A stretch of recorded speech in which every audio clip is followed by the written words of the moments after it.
Pradedam mūsų pirmą podcastą, interviu su savo srities specialistais.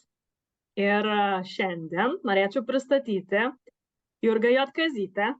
Ji yra moterų coachingė, specialistė. Internete galima ją rasti coachingas moterims. Ir man teko garbė Jurgą susirasti internete ir turėti savo gerą pusę metų greičiausiai šitą mūsų susirašinėjimą, bendravimą ir atradimą daug dalykų, kurie iš tikrųjų iš dalies netgi privedė mane ten, kur aš esu šiandien. Ir tikrai įkvėpimas iš Jurgos ir jos matymas visų šitų dalykų, kurių pats kartais net nepamatai, nes užsiblokuoji galbūt. Tai noriu parekomenduoti, kas jau ieškotų coachingo moteriams, tai kreiptis į Jurgą. Mes pakalbėsim su ją šiandien apie tikslus. Būtent, kodėl tikslai, kas yra tikslai, kaip juos pasiekti. Ir aš manau, Jurga galės labai daug įdomios informacijos ir įžvalgų mums pateikti, kaip mes pagrinde moteris, kaip mes su tuo susiduriam. Mes esam labai daug informacijos gaunam iš išorės, kuri iš tikrųjų yra pritaikyta vyriškai lyčiai. Ir kaip medicinoje nėra praktikuojama vaistų analizė ant moterų organizmą, taip mes nežinom, kaip viskas vyksta, taip aš manau ir su tais tikslais. Nes moterims tikslus pasiekti yra šiek tiek sudėtingiau. Mes turim labai daug kuo žongliruoti. Ir aš norėčiau tavęs paklausti, Jurga, tai ką tu manai apie tuos tikslus?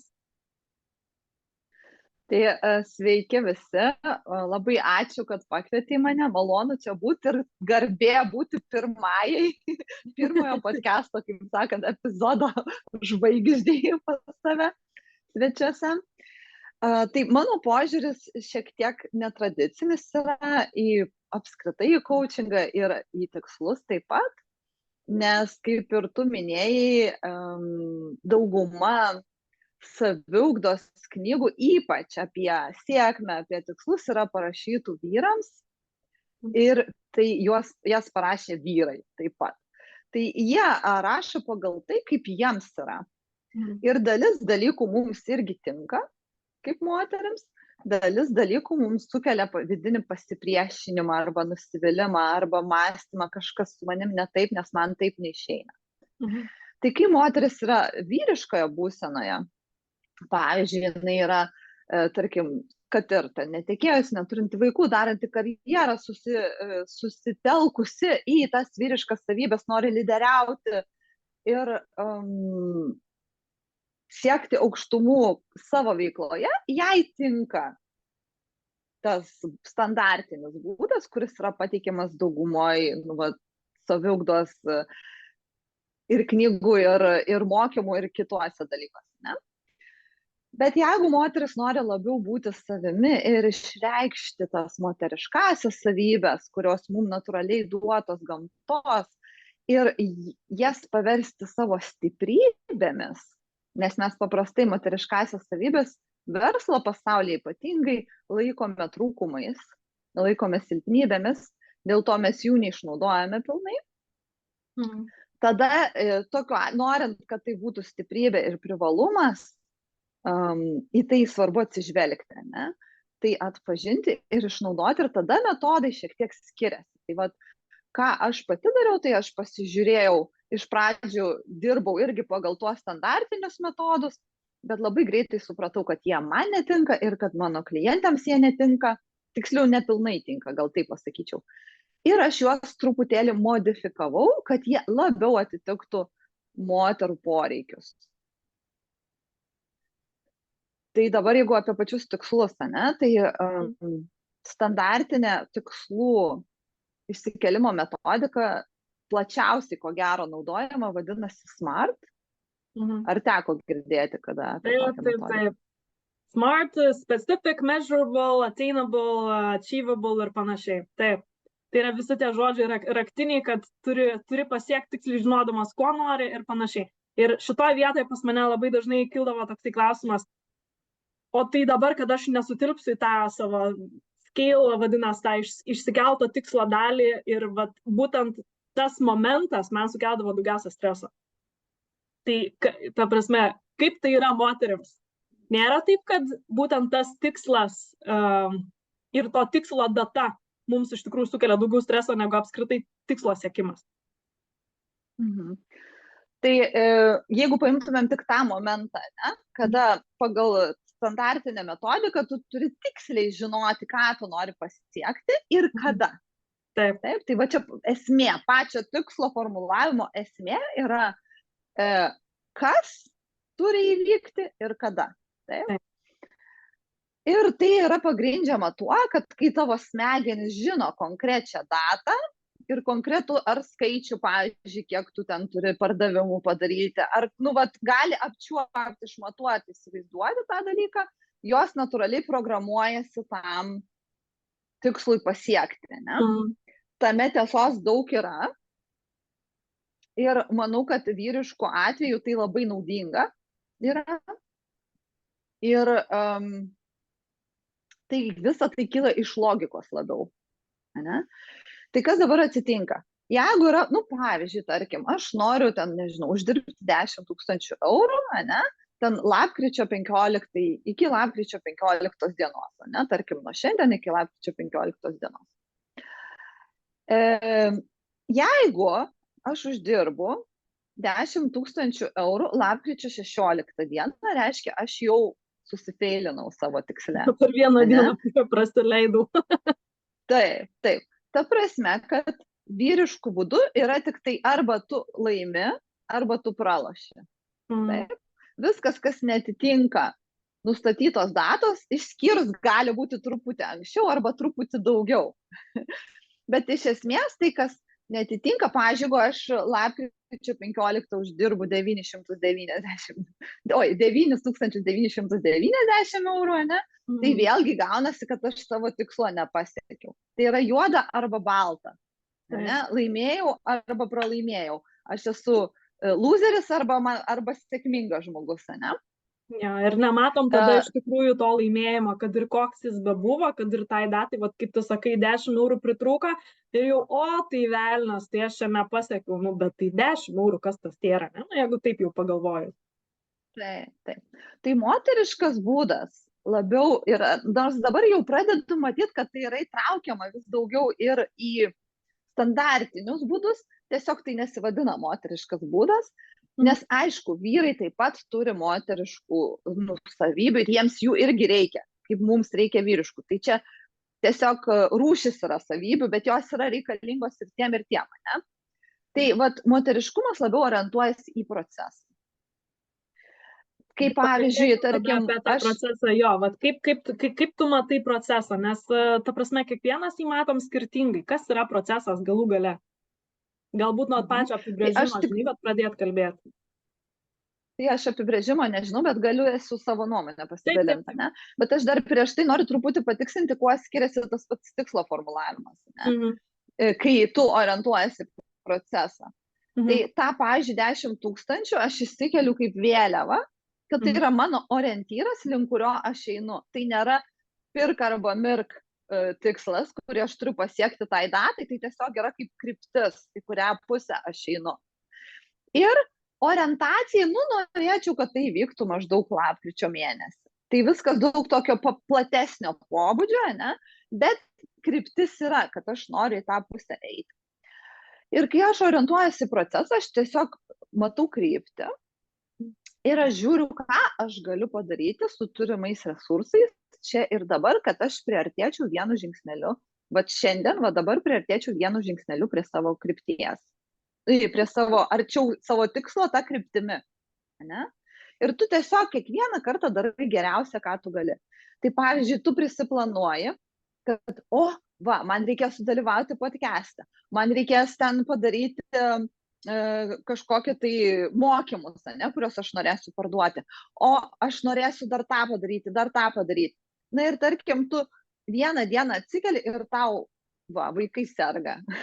Čia Ir tu tą mano, dieną, negali nieko daryti, ne? Arba pati dar plus nedaug dėja, dar ir tu sergi, ir vaikai serga, dar ir tai būna, ne? Kas tada atsitinka? O Dieve, ne, aš nepasieksiu savo tikslo. Čia būtų vyriško atveju, ne? Aš negaliu sau leisti sirgti, aš turiu daryti, nes mano planas yra, nes aš šiandien susiplanavau tą ir tą ir tą. Moteriško atveju tiesiog tu paimi, įkvepi, iškvepi, atsipalaiduoji ir galvoji, okei, ką šiandien mažiausio galiu padaryti tokiomis sąlygomis, kada aš sergu, kada vaikai serga, ne? Kad aš nors truputį, kad aš nestovėčiau vietoj, o nors truputį judėčiau link savo tikslo. Ir jokio spaudimo nėra, nes nėra konkrečios datos, nes nėra, kad ir ta suma nebūtinai konkreti apie 10, tada būtų plus minus 10 tūkstančių, ne? Ir ką, ir pavyzdžiui, tą dieną tu gali įsijungti, tiesiog klausyti podcastus kitų žmonių, arba aš tai mėgstu mokymus klausyti vairius, ne? Tai tu, tarkim, būni su vaikais, nežinau, ten žaidė, guli lovai, man jau sunku prisiminęs, man dukra jau 20 metų. Bet tiesiog tu bent jau žinai, kad tu kažką tą dieną padarai, bent jau paklausai kažką, bent jau gal knygą pusvalandį paskaitai, jeigu buvo tokia galimybė, ne? Bent jau kokį laišką atrašai. Ir jau ant širdies lengviau, kad aš judu, ne? Yra tas posakis, kad kažkaip kad bėk link sėkmės, jeigu negali bėgti, tai eik, jeigu negali eiti, tai šliaužk, jeigu negali šliaužti, tai bent atsigulk tą kryptimį, ne?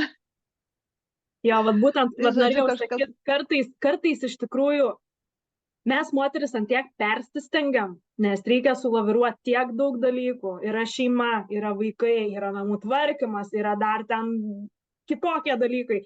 Ir ta prasme, nėra momento, iš tikrųjų, mes neišsiskiriam arba mes nelinkusios išsiskirti laiko poilsiui.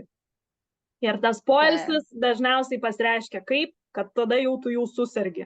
Ir kai tu susergi, tada jau viskas paaiškėja, vadinasi persistengia, ne?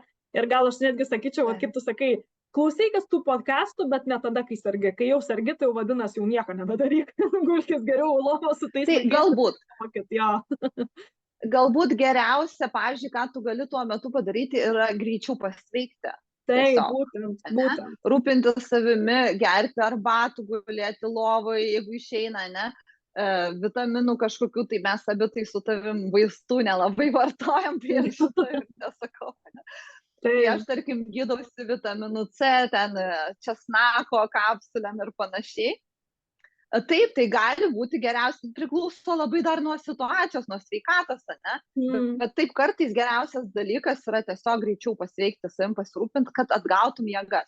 Ką dar norėjau pasakyti dėl poilsio? Vyriškuoju būdu, kai mes nustatom tikslą, tą konkrečiai datai su konkrečiais žingsniais, poilsis, jeigu mes jo neįtraukiam į tą planą, ne, siejasi mums su kalte. Mes jaučiamės kalti, kad mes dabar ilsimės, kai turėtumėm siekti savo tikslo, kai turėtumėm daryti kažką kito. Jeigu mes sugebam... Sergi su nosim varvančia vis tiek eini į darbą, nes be tavęs ten kas ten daugiau padarys. Iš tikrųjų, reikia suprasti vieną dalyką. Atsiras, nepakeičiamų nėra, svarbiausias esi tu ir taip, kaip tu žiūri į visą tą situaciją. Tai jeigu tu save statysi pirmoje vietoje, iš tikrųjų klausysies, o moteris yra tos tokios intuityvios, mes jaučiam, mes matom, mes žinom energiją iš kitų ir aš manau, pirmoje vietoje mes turim žiūrėti savęs. Mano toks supratimas. Taip, labai sutinku, man šitas lūžis labai neseniai įvyko. Kai tu protų supranti, kad tu turi žiūrėti savęs, kad tu netiki, vis tiek tau norisi, žinai, daryti kaip, į kitus į pirmą vietą pastatyti. Bet man neseniai toksai visų kūnų suvokimas atėjo, kai aš eilinį kartą nusivyliau ir pamačiau, kad nepadeda, kai tu statai kitus į pirmą vietą, nes dar plius, kai tu kitus statai į pirmą vietą, kartu, automatiškai tu nori juos pakeisti. Taip. Kai tu kažkam padedi, kai tu kažką darai. Taip, tu nukreipi energiją į kitų daržą, kaip sakant, ne į savo.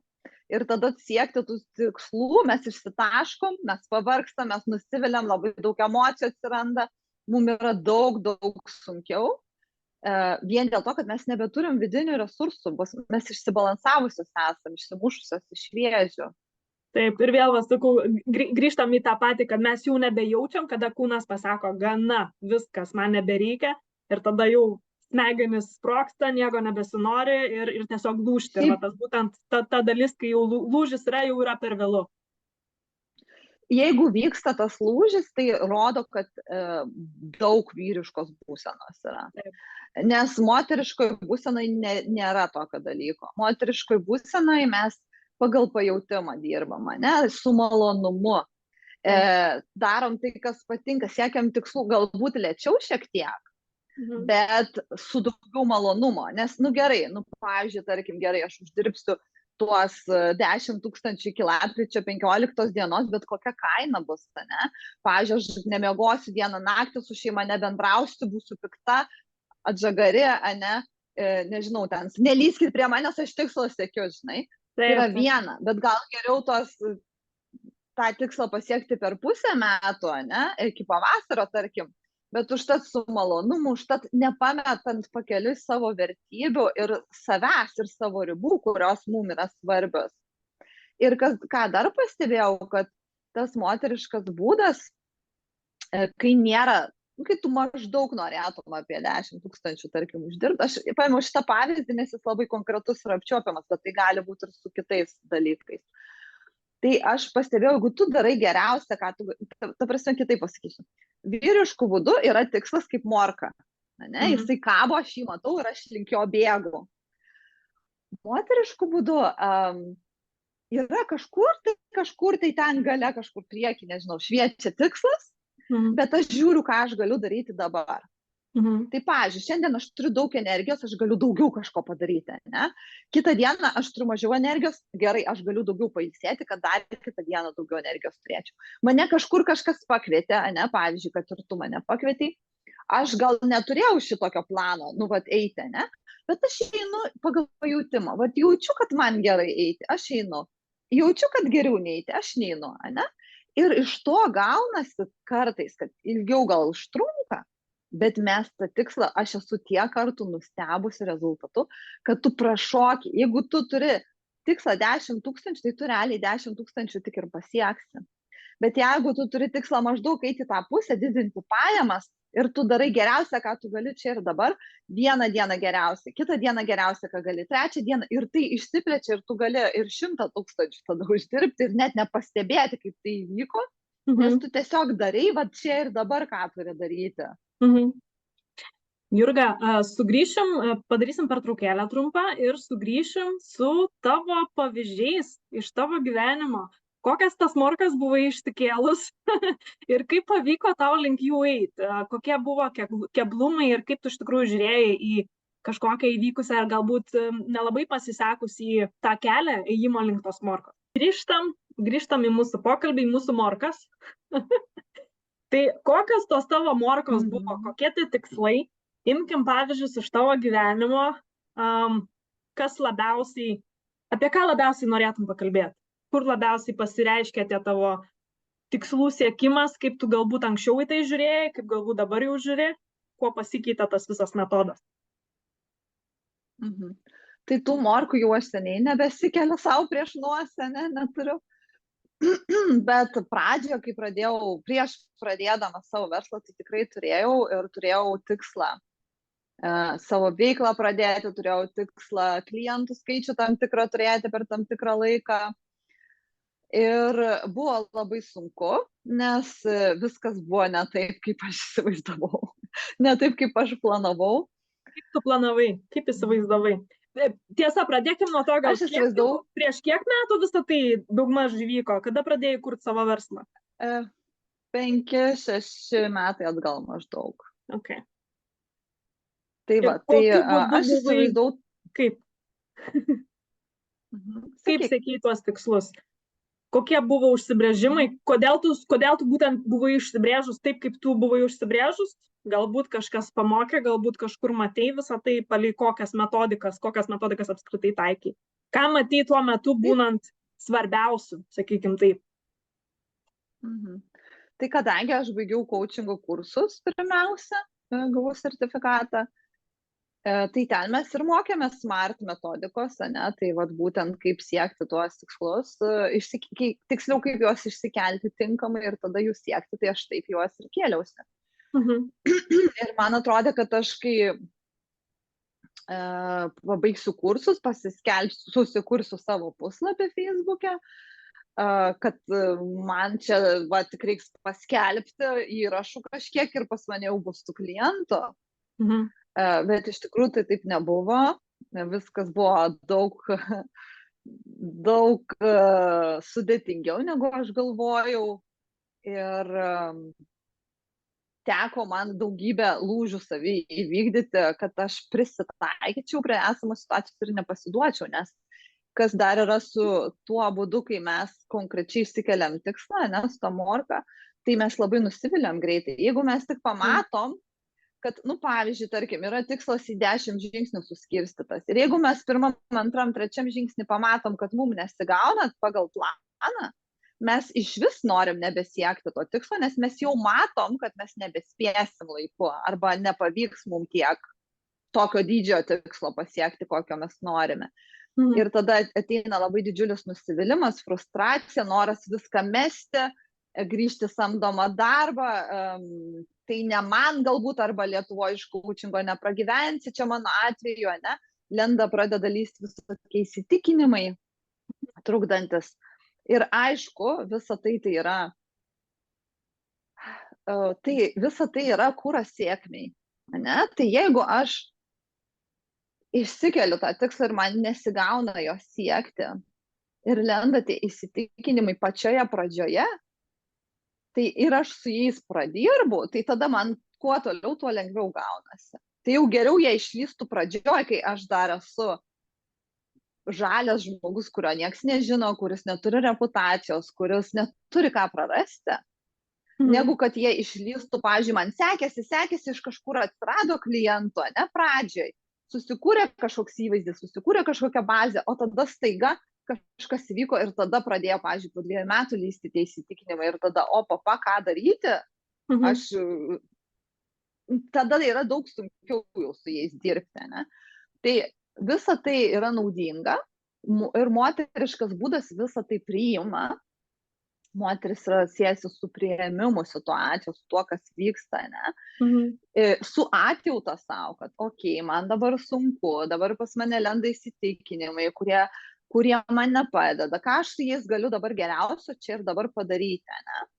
Vyriškas būdas sakytų, tu neturi taip galvoti, tau tai trukdo siekti tikslo, žinai, ir norisi tada nustumti tiesiog tas mintis, ignoruoti arba jų vengti, arba jas kažkur užslopinti. Bet mes nepradirbam ir jos vis tiek kažkada išlenda. Moteriškas būdas sako, žiūrėk, pas tave yra dabar šitas, ką su juo darom? Nori dirbti ar nenori? Noriu, Kaip nori dirbti? Savarankiškai, ar nori eiti pas kitą coacherį, ar gal kursą kažkokį įsigyti, ar pagal knygą? Tarkim, coacheriai neturiu pinigų, nes ką tik baigiau kursus, dar verslas neneša, ne, tai lieka knyga, tarkim, ir ten dar kažkas. Tai. Gerai, kokią knygą galiu įsigyti? Va toks laisvesnis daug būdas žiūrėti pagal turimą situaciją, neneigti esamos situacijos, o ją priimti ir iš jos daryti, ką gali geriausia, nes nėra spaudimo padaryti greit, būtent tam laikui ir būtent tokio dydžio tikslą. Tai va tas spaudimas labai labai palengvina ir tai man padėjo nepasiduoti ir eiti toliau versle, tomis akimirkomis, kai atrodė, kad tikrai nieko čia gero nebus. O dabar jeigu prisimintum kažkokį momentą tokį, kuris tave privertė prieiti prie to lūžio, jeigu prisimeni situaciją, ką tu tiksliai, daugmaž tiksliau, ką tu tada galvoji, ir koks tas lūžis buvo ir kokį sprendimą tada priėmei. Nes apie ką mes kalbam, tai mes siekiam tikslo, mes matom, kad mes jo nepasiekiam arba mes neprieisim prie jo, ne? Tai tada vyksta lūžis. Ir kaip tas lūžis pasireiškia, Ir galų gale tas lūžis reiškia, arba tu nusivilsi ir daugiau nebesieksi, arba tu perlauši save ir tada eisi kito tikslo link, arba tiesiog tą tikslą paformuluosi palei save. Va tie pavyzdžiai, ką tu dabar ką tik patikė. Tai kas pas Taip, tave? tai nereikia gal savęs laužti, kai vyksta lūžis, jis natūraliai įvyksta, tik tiesiog arba tu atsitrauki, arba tu eini su tuo lūžiu kartu į priekį.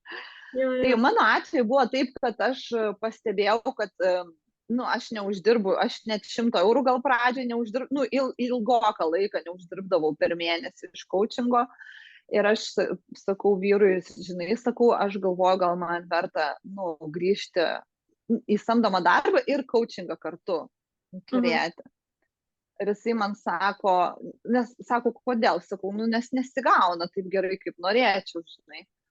Tai jisai sako, tai tu geriau dirb daugiau coachingę, o ne išoriai kažkur, tai žinai, nes jeigu tai yra tai, ko tu nori. Tai vat man šitas labai, mane pats nežinodamas, galima sakyti, vyras pakaučino kažkokia tai prasme. Ir tada aš supratau, kad aš turiu apsispręsti. Arba aš all in į coachingą ir jokių ten mėtymusi, nesvarbu kaip sekasi, nesvarbu kokios aplinkybės, aš einu tuo keliu ir taškas. Arba tada tai man yra hobis ir aš, taip, biškiai užsiemu, truputį ne, truputį kažką kitą darau. Ir aš nusprendžiau, kad aš apsisprendžiau ir tada aš nusprendžiau investuoti į interneto svetainę.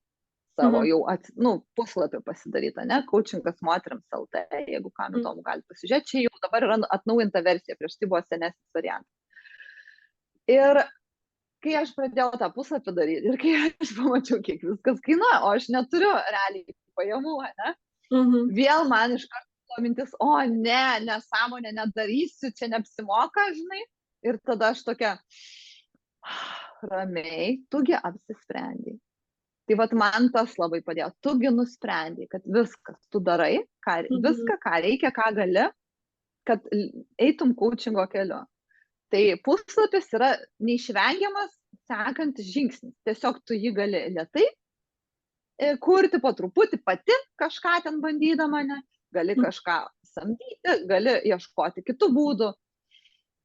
Na ir tą frazę savo, taigi tu apsisprendai, arba taigi aš apsisprendžiau, aš ją kartojau ne vieną kartą tose kryžkelėse, kada man atrodė, kad viskas nebegaliu. Ir aš tada savo primenu, taigi aš nusprendžiau.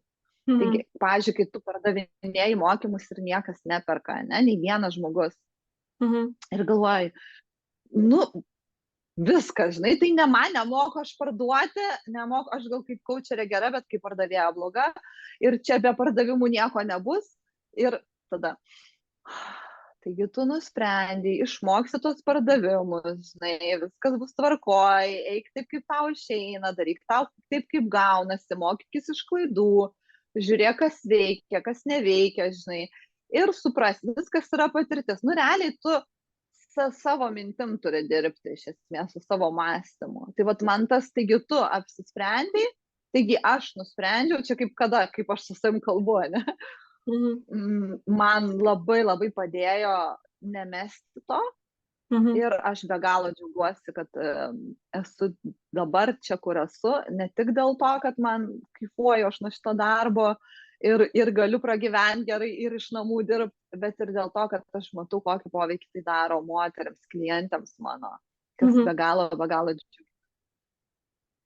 Ir žinai, kas dar vienas dalykas, kas man labai padėjo ir kas moteriškam būde labai svarbu, tai yra neprisirišti prie išorinio rezultato. Vyriškam būde mes taip pardavėjai, tu jautiesi kaip sėkmingas žmogus. Nepardavėjai, tu jautiesi kaip nesėkmingas žmogus. Ne, tu prisiriši prie išorinio rezultato, kuris labai dažnai ne tik nuo tavęs priklauso. Nes tam, kad tu parduotum, turi būti ir pirkėjas. Ne, tai priklauso ir nuo kito žmogaus. Tai moteriškų būdų tu prisiriši ne prie išorinio rezultato, o prie vidinės būsenos. Tai, pavyzdžiui, aš savo sakydavau, kokį raumenį aš noriu treniruoti, ne? Pavyzdžiui, show up, tik pasirodyti. Nesvarbu, ar pirks ar nepirks, mano rezultatas, prie kurio aš prisirišu, yra, ar aš pasirodžiau, atėjau, padariau ar ne. pavyzdžiui, kokiu žmogumu aš noriu būti. Ar aš noriu būti drąsi, aš drąsos raumenį noriu dabar auginti. Ir kaip aš galiu auginti drąsos raumenį? Aš prisirišu prie savęs, ne prie išorės. Ir tai be galo palengvina, man asmeniškai be galo padeda, nes man tada nėra taip svarbu, kas gausis. Realiai visa tai, visi pardavimai tada yra nebe tikslas, o pasiekmė. Mano tikslas yra būti tokia, kokia aš noriu būti ištikima savo, nepasiduoti, auginti įvairius vidinius raumenis, ne? Net ir pardavimai man vis geriau ir geriau sekasi dabar jau po tiek metų. Vien dėl to, kad aš pasirodžiau ir nežiūrėjau, kokios pasiekmes, ne? Aišku, paskui tu žiūri, kas veikia, kas neveikia, kaip geriau daryti, bet iš esmės tada kad ir pinigai tampa nebe tikslas tik tais, o pasiekmė. Taip. Ne? Tikslas yra duoti kažką pasauliui, būti kažkokia, tai augti nuolatos, išmokti, nepasiduoti. O pasiekmė yra pinigai, statusas, klientų skaičius ir taip toliau. Jurga, aš norėjau tavęs paklausti, o tu naudojas kažkokią išorinę pagalbą, tai yra coachingą, gal pas kažką ėjai, kad tave vestų tuo keliu, nes iš tikrųjų, pati baigei, bet, kaip sakant, grįžtant į tai, ne, batsiuvys kartais būna ir be batų, taip? Tai kokią tu išorinę pagalbą radai, naudojais, knygos, podcastai, gal coachingas, gal dar kažkas, kur tu pamatei vertę ir, galbūt nori rekomenduoti? Tai aš po tų kursų dar baigiau daugybę kursų, nežinau, vien praeitą mėnesį aš baigiau 4 kursus per mėnesį. Šį mėnesį 2 jau pradėjus esu. Tai aš tikiu, kad būtent coachingo atveju būtinai coacheris turi turėti, naudotis coachingo paslaugomis, nes kitaip netgi vidinis prieštaravimas atsiranda pardavinėjant coachingą, kai tu pardavinėjai kažką, ko pats nenaudoji, žinai, tai daug lengviau parduoti yra, kai tu pats esi klientas to dalyko. Tai vat apie tai aš kalbu irgi savo pardavimų programoje, kuri su kainų pakelimu yra susijusi. Bet aš naudojausi tiek lietuvių coacherių paslaugomis, tiek užsienio coacherių paslaugomis, tiek pigiomis coacherių paslaugomis, tiek brangiomis, tiek daugybę kursų, to paties Tony Robbinso kursus aš esu coacheriams baigusi. Tikrai rekomenduočiau tiems, kas nori užsiimti coachingu. Daug, tų vardų aš galiu pavardinti, bet aš manau, kad jų dauguma nežino. Melanie Anler tokia yra coacherė iš Kanados, kuri pati savarankiškai tapo milijonierė. Paskui yra Jordana Tokatelli, kuri būtent moteriškumo temom kalba ir santykių tematika, labai man padėjo jos kursai. Iš lietuvių coacherių Mindaugas Valickis man patiko, aš jo kursus apie finansus esu įsigijus ir dalyvavau. Tai aš tiek asmeninį coachingą naudoju, tiek kursus, tiek knygas, tiek TED, anksčiau žiūrėdavo TED kalbas, dabar jau truputėlį pabodo, bet ko nedarau, tai neklausau podcastų. Okay. Kodėl? Man yra per mažai informacijos, per mažai naudos, per mažai koncentruotos informacijos. Aš laikau, kad podcastai yra pradedanties, kurie pradeda domėtis tas sritim. Man reikia specifinės informacijos. Aš turiu žinoti, ką aš gausiu. Tai aš perku kursą, kur aš žinau, kad tas kursas yra būtent apie tai, ko man reikia. Podcast'e tu niekad nežinai, ką tiksliai tu gausi, tai man tiesiog gaila laiko, o kadangi aš kursų prisipirkus va tiek, aš visada turiu ką klausyti. Tai aš visada įsijungiu iš tų, kur aš žinau, kad va tai yra būtent, kaip čia pasakyti, man kaip aukso vertės, ne, dalykas. Informacija, kuri leis tau augti toliau. Taip. Nes paskui, aš manau, pakalbėsim, galėsim surašyti vardais ir galbūt linkais į kai ką tu galėtum irgi rekomenduoti žmonėm, kurie auga ir su tikslais ir nebūtinai iš tos pačios sferos kaip coachingo, bet apskritai gyvenime, kad ir kainodara ir pardavimai, iš tikrųjų, tai kodėl tai yra svarbu, nes mes juk dirbam individualią veiklą užsiimam, taip, ir vat būtent visas šitas podcastas, visa šita serija apskritai pačios Pax Glorijos ir yra apie tai, kaip dirbti, vystyti individualią veiklą ir kad tai nėra tik tais verslo perliukai ar verslo dalis, taip, kad tai yra dalis, per kurią mes turim iš tikrųjų per pačią save turim perleisti labai daug informacijos, turim užsidėti begalę kepurių, žinot, marketingą, pardavimus ir begalę kitų dalykų. Tai kaip nepasimest, va tas visas ir iš tikrųjų tai ir neša mus atgal į save. O tas nešimas į save ir ėjimas į coachingą, į atsakant klausimus savo, kas yra svarbu, einant link tų lūžių ir va, tu labai gerai pasakei, kad tu pasiekiai tą ribą ir aš nusprendžiau, taip, bet aš nusprendžiau ir nesvarbu su kokiam kliūtim aš susiduriu, aš nusprendžiau ir aš einu toliau tuo tikslu ir visiškai nesvarbu, va, kaip tu sakai, kur ta morka, aš vis tiek einu ten, kur aš noriu, taip, ir tas kelias yra labai didelis. Jurga, aš norėjau dabar tavęs paklausti. Kadangi mes jau, kaip sakant, individualią veiklą užsiimam, jau žinom, kas tai yra ir panašiai, ne, ir iš esmės tai yra vidinė disciplina. Kiek tu investuosi, kiek tu pati pasieksi, kaip tu susiplanuosi savo laiką, taip. Tai tada jau kalba eina apie produktyvumą. Tai norėčiau paklausti, kokie tavo yra produktyvumo galbūt patarimai, ką tu darai, kokia galbūt tavo yra ryto rutina. O dar kitą klausimą tokį, kaip tu manai, galbūt yra toks koks nors mažiausiai įvertintas produktyvumo kokia nors paslaptis, kur yra antiek paprasta, bet be jos iš tikrųjų, galbūt nepasiektum tiek, kiek pasieki dabar. Tai pakalbėkim tiesiog apie tai. Tikrai yra ir būtent ta paslaptis, kuri mažiausiai vertinta, mano nuomonė, yra miegas. Miegas. Kodėl? Kodėl tu galvoji?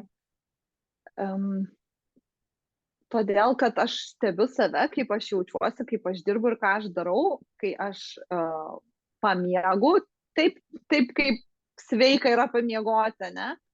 Ir kai aš nepamiegu, taip kaip sveika yra pamiegoti. Tai kartais mes mažiau pamiegojusios arba vėliau nuėjusios miegoti, mes kitą dieną visai gerai jaučiamės.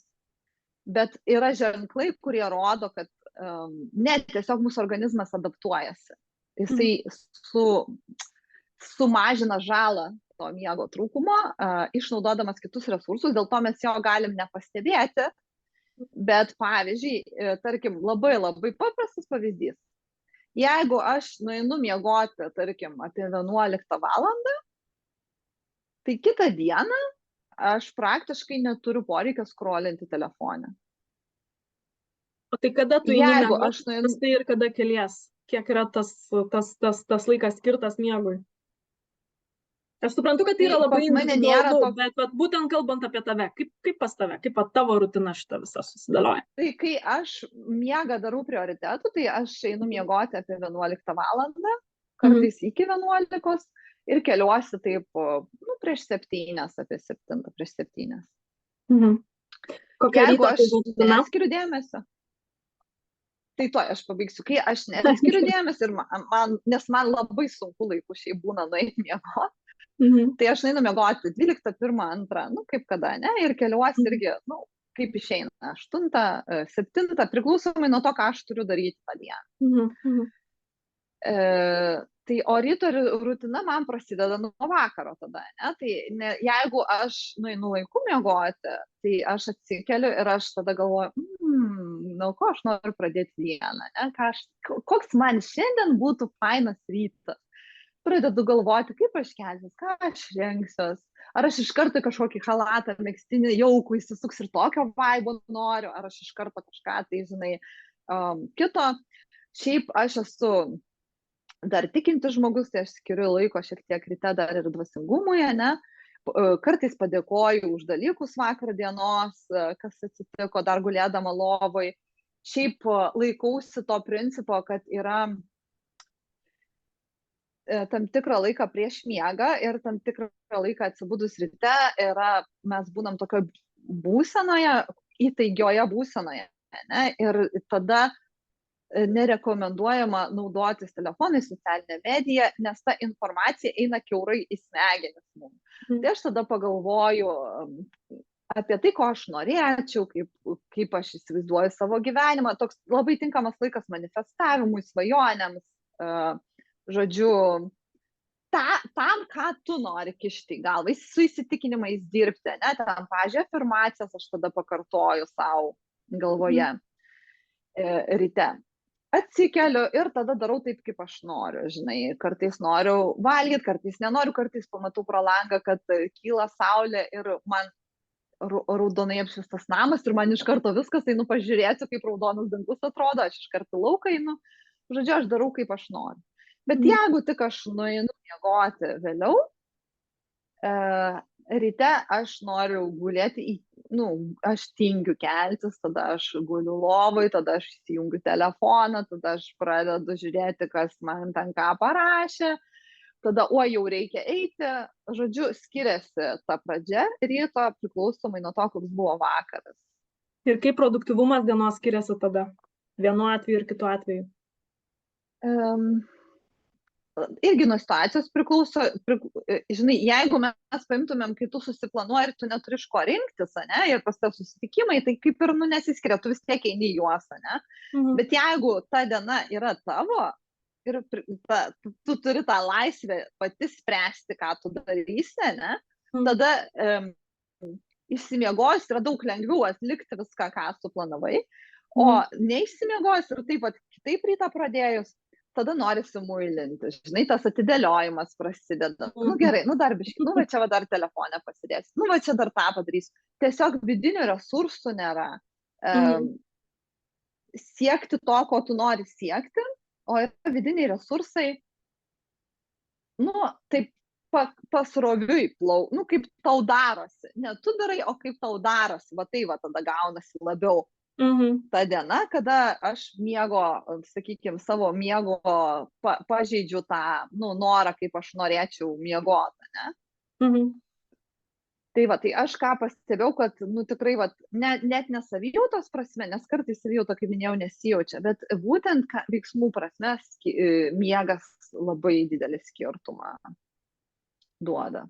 Klausimą turiu. Ar tu planuoji savo poilsį? Įsirašai savo dienotvarkę, ar tai plaukia tiesiog, tai šiandien nieko neturiu, tai čia kažką pavyksiu, nes panašiai jau girdėjau, kad leidžiu dienos eigai tiesiog eiti.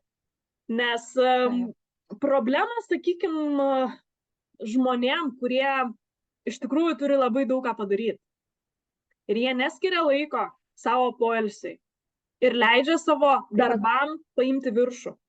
Tai gal tada šiuo atveju būtų tada toks kaip pamąstymas, gal būtų geriau įsirašyti kažkokius tai blokus, kuriuos tu skiri savo tobulėjimui, savo augimui, savo poilsiui galų gale, savo miegui. Ar tai padėtų? Galim pažiūrėti ir iš coachingo pusės, ir iš tavo pusės, kaip tu matai visą šitą dienos planavimą. Labai priklauso nuo žmogaus. Labai priklauso nuo žmogaus, kadangi aš neturiu tokių baimių. Aš žinau, kad man vis tiek viskas bus gerai, aš vis tiek susitvarkysiu, aš vis tiek padarysiu, ką aš norėsiu, pas mane vis tiek bus klienčių, aš vis tiek parduosiu. Tai aš derinu darbą prie poilsio, o ne poilsį prie darbo. Pas mane labai skiriasi gyvenimo būdas nuo daugelio žmonių. Ir aš derinu savo darbą prie savo asmeninio gyvenimo, o ne asmeninį gyvenimą prie darbo. Tai kitaip tariant, aš visą laiką ilsiuosi ir padirbu tik tada, kada noriu padirbti, o ne atvirkščiai, kad visą laiką dirbu ir tik tai pasilsiu, kai suplanavau. Tai vat aš visą laiką ilsiuosi ir tik tai, kai suplanuoju, kad jau būtinai dirbsiu, tada aš tik tai dirbu. Tai pas mane truputėlį yra kitaip. Kai dirbu su klientėm, žinoma, visai būna, ypač jeigu yra baimės, ne, kad tarsi tu kažko nepadarysi, tu kažką prarasi, tau dabar nepavyks kažkas. Tada, žinoma, norisi tas išlikimo būsena, survival mode, kur tu nori visą laiką būtina kažką daryti, nes kitaip bus blogai. Tada poilsiui, aišku, kad nėra galimybių skirti, nes, tarkim, įsivaizduoju, kad tu, nežinau, bėgi nuo vilko, kaip survival mode atrodo, ne? Mes bėgam nuo kažkokios didelės problemos, kurią įsivaizduojam, kad jinai bus, jeigu mes kažko nepadarysim. ir tu jau jauti, kad tu pavargsti, bet tu tą vilką alsuojant į nugarą, žinai, jauti ir tu negali sustoti. Net tada tau nėra galvoj, kad, oi, pailsėsiu dabar, žinai, ne, tu turi bėgti, kad tu išgyventum. Tai su savo klientėm aš pirmiausia dirbu ties va šituo to vilko sumažinimu, nes tam, kad tu vis dėlto, viena yra susiplanuoti poilsį, antra yra įvykdyti planą. Tai yra du skirtingi dalykai. Susiplanuoti mes galim, ką norim. Mūsų smegenys supranta, kad reikia įdėti. Bet ar mes tikrai tuo momentu tada paimsim ir pailsėsim? Va čia yra klausimas. Tai aš dirbu ties tuo, kad norėtų pailsėti, kad suprastų, kam to reikia, kad natūraliai kiltų noras. Tada ir tas planavimas savaime gaunasi įdėjimas to poilsio. Galbūt yra veiklos kažkokios, kuriuose labiau pailsi.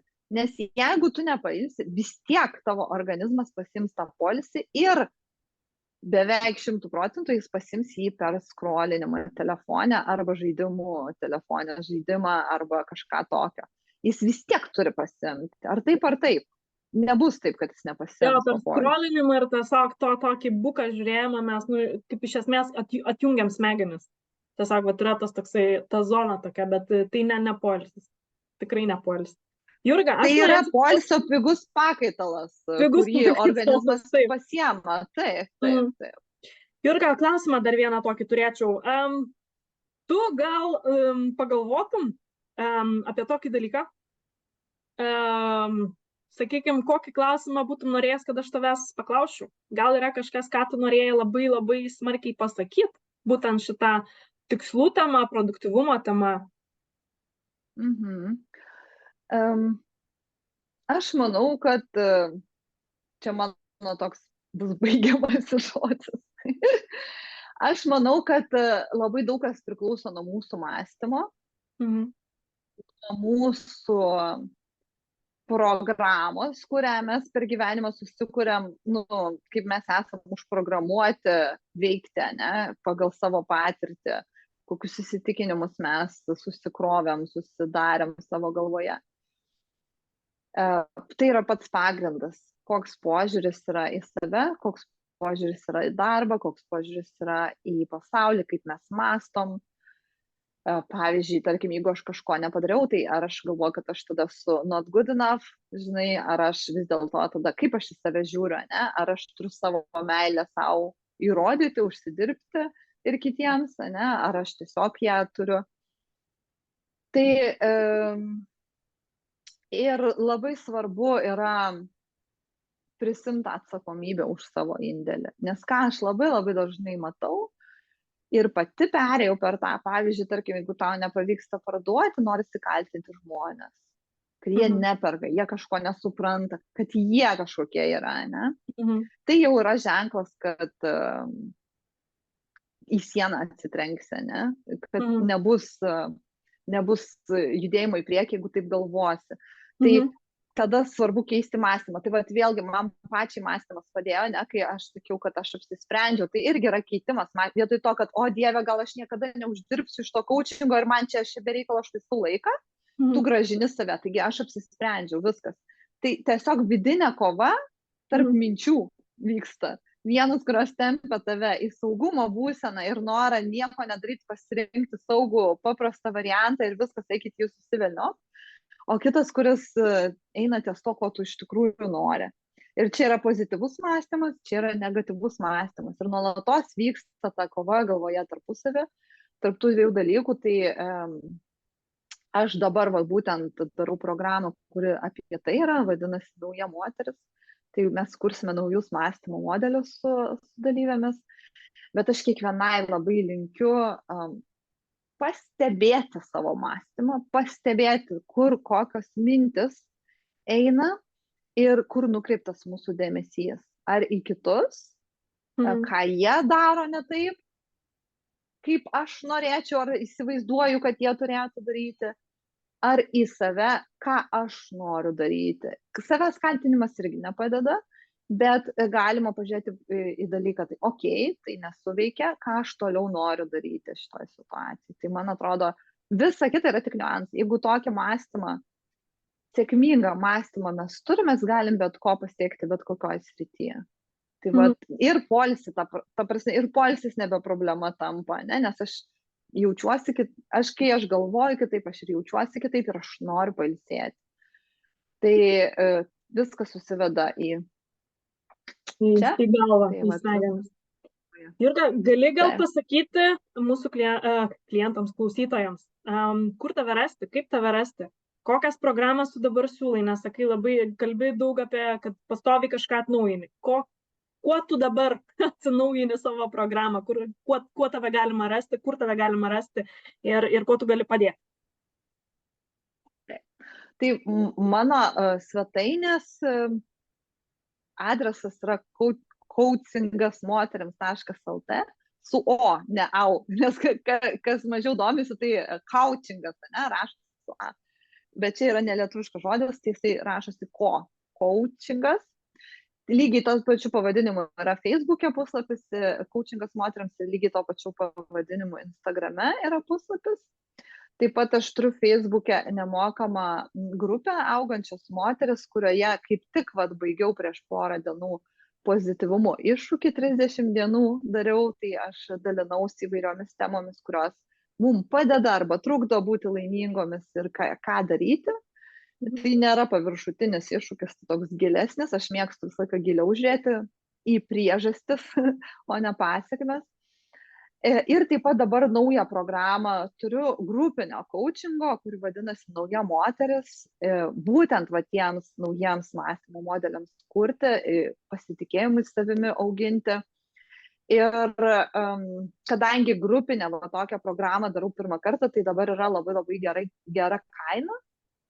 Vėliau, jeigu kartosiu ar darysiu kitą kažkokią grupinę programą, tai kaina bus gerokai didesnė. Tai kviečiu pasižiūrėti, mano puslapyje yra informacija. Taip pat turiu savo topinę programą Moters DNR, kuri yra prieinama visą gyvenimą, kiek Facebookas gyvos, jinai yra Facebooko grupėje, jinai yra mokama ir joje aš sudėjau apie moteriškumą savo visą išmintį, apie tai, ką aš žinau, ką aš suprantu, ir aš ją nuolat atnaujinu, kai kažką naujo sužinau. Tai tokie pagrindiniai. Ir lapkričio pabaigoje planuoju lyderystės iššūkį nemokamą. Tai ten lyderystės savybės nagrinėsim, bet lyderystė labiau per save. Nes vyriška lyderystė yra taip, tu esi lyderis, tu turi turėti sekėjų. Moteriška lyderystė yra aš pati savo lyderė, reiškia aš einu pirma savo gyvenime, neleidžiu aplinkybėms diktuoti savo veiksmų ir tada, kas nori, eina kartu, prisijungia su manim. Tai mes apie tokią saviliderystę daugiau kalbėsim. Dar esu dariusi mokymus pakel kainas, būtent susijusius su kainų pakelimu, bet manau, kad aš jau po naujų metų daugiau į santykius pereisiu, nes dabar būtent labai daug atradimų santykių tematikoje padariau asmeniškai iš mokymų, dabar viską savo praktikoje išbandinėjau klientėms ir po to, žodžiu, man patinka keisti. Tai mano temos yra aš, saviugda, dirbti su savimi ir iš to išeina dar santykiai ir verslas. Tokios pagrindinės temos, kuriuom aš mėgstu keisti. Tai aš, tai verslas, tai santykiai, tai aš, tai verslas, tai santykiai. Kad nebūtų visą laiką tas pats, man norisi kaitos, nuobodu į vieną temą orientuotis visą laiką. Tai sugrįžtam su blitz klausimais. Pasiruošus? Gerai, tai pirmas klausimas. Kokią profesiją be savo dabartinės coachingo norėtum dar išbandyti ir kodėl?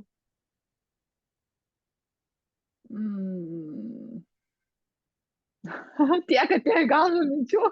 Šiaip tai labai norėčiau pirmą, ką turėti šauna į galvą. Gerai, labai norėčiau, tai ne profesija, tai verslas, bet aš labai norėčiau turėti savo vaikų darželį ir mokyklą. Kodėl? Todėl, kad matau, kiek daug galima padaryti įnešus į tą švietimo sistemą psichologijos, pagal vaikų psichologiją tam tikrus procesus pakoregavus tą mokymosi būdą, daug naudos galima, daugiau gauti naudos. Tai aš pati dukrą namuose mokiau kurį laiką, tai man čia mano aistra yra pedagogika. Nesu profesionali, bet tiesiog man labai norisi įtraukti psichologinius poreikius į švietimą nuo darželio laikų, nes kuo mažesnis vaikas, tuo svarbesni yra tie psichologiniai poreikiai. Gerai. Ką norėtum po savęs palikti? Kaip po 10, 20, galbūt 50 metų nuo šiandien, ką reikš tavo vardas? Aš noriu po savęs palikti laimingesnį pasaulį, negu kad buvo, kai aš atėjau. Ir man nesvarbu mano vardas, man svarbu, kad ką aš galiu padėti žmonėm, kiek jie iš manęs nori pasimti ir gali pasimti, kad tai duotų naudos. Laimės prasme, man psichologinė sveikata labai svarbu. Nes kuo sveikesni, pavyzdžiui, tėvai psichologiškai, tuo sveikesni vaikai psichologiškai, tuo jie sveikesnius vaikus augina. Ir aš nuoširdžiai tikiu, kad, pavyzdžiui, jeigu visos mamos tinkamai mylėtų savo vaikus ir tėčiai, ne, ir tie vaikai užaugtų sveiki, tai nei karų nebūtų, nei, žodžiu, daugumos problemų nebūtų pasaulyje. Tai aš tokia truputį čia mano idealizmas šiek tiek veikia. Gerai. Koks vienas žodis, kuriuo norėtum būti apibūdinta? Ir kaip manai, kaip dabar tave apibūdina kiti? Tai pirma, kaip norėtum, o antras, kaip manai, kaip dabar tave apibūdina?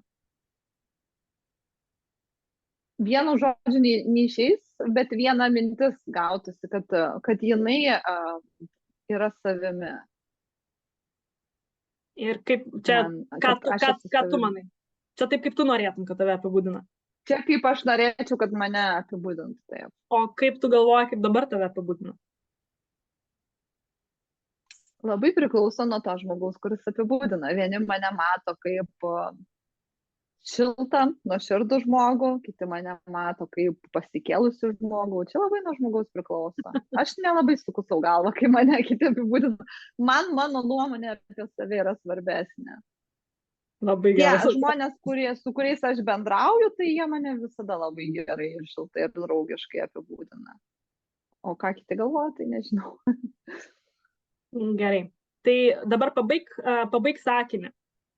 Mano gyvenimo variklis yra. Klaidos. Klaidos. Ok. Nebeklausiu kodėl, bet tiesiog palikim ties tuo. Okay. Dėl ko labiausiai gailiesi? Jei galėtum atsukti laiką atgal, ką pakeistum?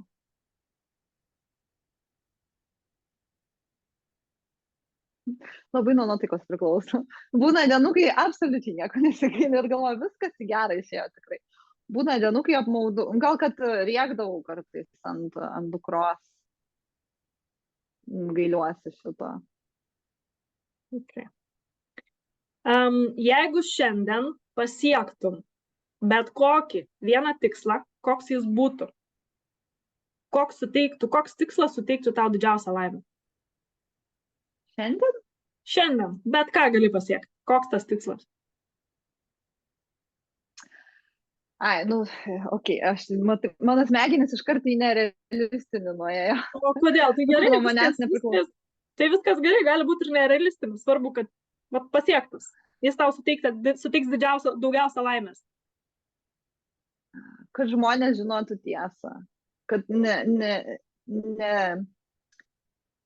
Kad būtų aiški tiesa, nes labai matau daug ir propagandos, ir dezinformacijos, ir visokių, pavyzdžiui, tarkim, aš kažkada, kai dukrą auginau, paskaičiau, kad reikia leisti vaikams paverkti, nes tai yra naudinga.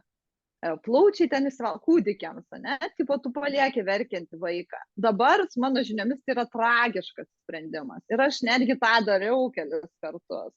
Ir aš nežinau, tiesa, tai kažkieno buvo nuomonė, žodžiu, kad žmonės žinotų tiesiog, kaip yra ir kaip Mhm. turi būti dalykai, o tada jau rinktųsi, ką daryti, nes yra labai labai daug bullshito, atsiprašant, visur. Tiek žiniuose, medijoje, tiek socialiniai medijoje, tiek gyvenime, tiek knygose. Nu, vat labai sunku atsirinkti. Mhm. Bet jeigu tiesiog mes kiaurai matytum, nu tiesiog žinai, kaip būna, atsikeli ir tu žinai, kad va Mhm. taip, bet aš šito norėčiau. Ir tada žmonės galėtų objektyviau rinktis, ką jie nori daryti. Mhm. Okay. Kaip manai, kokia yra tavo gyvenimo prasmė?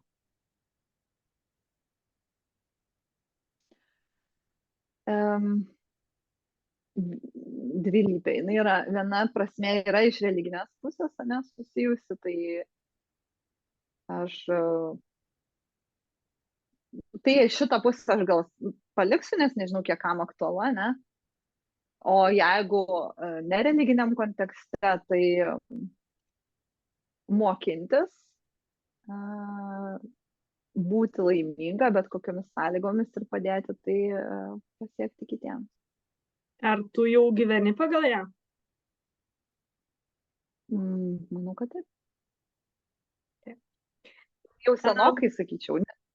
Tai yra gyvenimo gal būdas labiau negu prasmė, ne? Tai šitą gyvenimo būdą aš jau seniai turiu. Tik negaliu sakyti, kad aš visada esu laiminga, bet aš visada mokausi, kaip būti laiminga ir tokioje situacijoje. Ir kai sekasi, ir kai nesiseka, ir kai korona, ir kai šalta, ir kai karšta, žodžiu, visais atvejais. Gerai. Kaip manai, ko atkeliavai į žemę išmokti? Kokia yra tavo didžiausia pamoka? Būti savim tikriausiai. Ir ko atvykai Turbūt šią vienas žemę iš sunkiausių išmokti? dalykų man. Būt savim. Ir ko tu nori, ko atkeliavai šią žemę išmokti kitų? To paties. Okay. Būt Nes savim. aš negaliu padėti kitiems būti savimi, jeigu aš nesu savimi. O pagal mano va, tą programą iš vaikystės, ne, pas mane yra labai didelis noras ir įtikti. Ir būti labai gerai, geresnė, tokia gera mergaitė, tos geros mergaitės sindromas. Ir labai daug dalykų, kurie mane išmuša iš buvimo savimi. Tai aš nuolatos primenu savo, kad aš noriu būti autentiška, kad aš noriu. Ir tai dar yra dalykų, kuriuo aš nedrįstu. Nedrįstu parodyti apie save, iš savęs, ne? Gerai. Jei dabar turėtum galimybę perduoti žinutę dideliai masiai žmonių, ką pasakytum?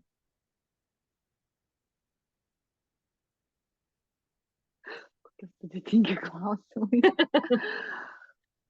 O, Dieve, kažkodėl man Hitleris atėjo į galvą su tom masėm. Hitleris. Ok, o ką tu nori pasakyti apie jį? Nieko, bet tiesiog masės man tiesi su Hitleriu, nežinau kodėl. Bet tai gerai, jeigu tu būtum vietoj Hitlerio, nes Hitleris, jis surinkdavo masę žmonių, ką tu pasakytum kitaip, negu kad jis pasakė? Ir žinotum, kad būsi išgirsta. Ir žinotum, kad būsi išgirsta. Ką pasakytum? Ir kad paklūsta, ne ta masė. Dėl paklus, nepaklus, bet kad būsi išgirsta. Aš sakyčiau, mūsų misija pasaulyje yra daryti gėrį ir nepamiršti Dievo. Daryti gėrį ir nepamiršti Dievo. Taip? Taip. Taip. Kas šiame gyvenime tave laiko? Pavyzdžiui, kol numesiu svorio, ten kažkas įvyks. Arba kol išeisiu pensiją, ten kažkas atsitiks. Tai ko tu lauki? Kitos problemos, kurią galėčiau išspręsti. Okay. Gerai, kaip prieš tai buvo tavo gyvenimo variklis yra klaidos, tai lauki kitos klaidos, kurią galėtum išspręsti. Okay. Taip, nes man toks pasiraitom rankovės sportinis interesas, žinai, ko išmoksiu, kas dabar bus, man tai įdomumo gyvenime suteikia. Tai... Gerai. Gerai, ir paskutinis klausimas. Tai kokį vieną patarimą norėtum duoti savo 20-metį tu? Tai Sau, kai tu buvai 20. Kokį duotum patarimą? Su visom žiniom, ką tu dabar jau turi šiai dienai, su visų patarimu, su viskuo, kas įvyko nuo tada, kai buvai 20. Tai ką tu dabar parašytum, sakykime, kokį laišką parašytum savo 20-metį aš, ar ką norėtum pasakyti susitikus ją? Perliukus visus tos Kadangi visų tikrai dabar neišvardins, bet kadangi aš susilaukiau dukros, kai man buvo beveik 20 metų. Ir tuo metu aš turėjau gana didelių problemų su tuometiniu vyru, su dukros tėčiu. Visas klaidas dariau, viską dariau taip, kaip nereikėtų daryti. Tai aš tikrai būčiau savo patarus pasidomėti prieraišumo stiliais. Ir būčiau nusiuntus savo tuos video, kuriuos dabar žinau, ten į juos eina viskas. Tiek mūsų vaikystės, tiek tos programos, tiek kaip mes kuriam santykius, tiek kad pagal vieną stilių mes gaunam realiai priešingą partnerį. Tai aš ir save geriau suprantu, ir vyrą galiu geriau suprasti, ir žinoti, kaip elgtis, ir ko daryti, ir ką nedaryti. Tai aš turbūt tos informacijos aš būčiau norėjusi turėti tada. Plus iš tų prieraišumo stilių labai daug atsiranda aiškumo, kaip auklėti vaikus, kaip auginti vaikus, kad formuotųsi saugus tas sveikas prisirišimo stilius. Ne? Tai man būtų padėję tiek santykių tematikoje, tiek saviugdoje, tiek auginime dukros. Tai viskas. Ačiū tau, Jurga, ačiū už tavo laiką, ačiū už tavo atsakymus. Tikrai, kaip jau ir minėjau, pokalbio metu palėtėm labai daug temų ir manau, gal net ir būtų tikslinga pratęsti šitą pokalbį galbūt kitą temą, kitą kartą, nes pasakyti tikrai turiu labai daug ką ir mes esam visada toje pozicijoje, kad kažką išmokti visada yra verta. Pasiklausyti žmonių kitų, ką turi pasakyti, išmintingo, tos tiesos, kaip tu sakai. Tikrai yra verta ir šitas laikas, aš manau, ne tik man, bet ir kitiems tikrai neprailgo. Labai džiaugiuosi, kad sutikai dalyvauti šitam pokalbį.